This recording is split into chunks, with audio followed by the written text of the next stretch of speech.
of coaching in the NHL, successful coaches, the most successful coaches. Yeah. There was an era where they were bringing in, I think Winnipeg Jets brought in a Finnish coach, and Yeah. they've experimented with European coaches to be co-coaches, assistant coaches. Yeah. And right now in the NHL, if you're sort of assessing coaches, I'm impressed and curious the number of coaches that are lawyers that are coaching. Mhm. I'm not sure if Cooper is one of them, but He I is. know we've had Matt Holmberg on from Queen's University who quit his law practice to coach the female hockey team there. And he did a session on uh, the benefits and the parallels from practicing law and coaching a team. So, any thoughts on that, Dave? The in our era, it was like educated people. We can drop names like you name it, yourself and Ken Hitchcock, and that went on there to become great coaches. But today's generation, uh, I think they need a degree of education.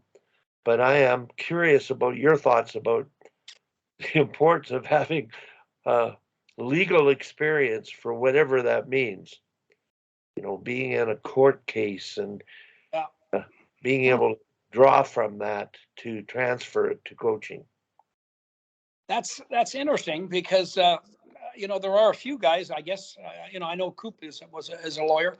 Uh, that's interesting. If that would be a benefit, I think really, to me, I'm not sure it's the profession you're in. I think it's the way you approach as an individual, whatever your profession is could be transferable to NHL coaching. Um, I just think now in to be successful in coaching at almost any level, not just I'm not talking about the NHL, I'm talking about any level. Your interpersonal skills with people are really important. Your self-management skills are really important. And I think obviously lawyers, self-management skills, they have to get into court and sometimes contest some very difficult things and be poised and everything else. So that may be some transferable thing. But to me, any profession where you learn self-management, you develop your interpersonal skills, you start to understand more about yourself and how you best relate to people. That's very important. Like I always felt, I'm getting off the topic a little bit. I always felt like when I would coach the national team, at the end of every season, I would have a little report card on the coaching staff.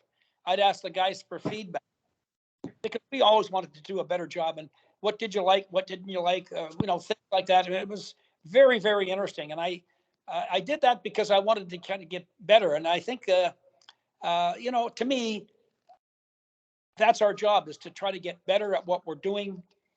Because if we do that, we have more fun doing it, and the people we're working with have more fun doing it. And so it's as simple as that. Well, I'm not sure it's a profession. I think it's just how you approach it.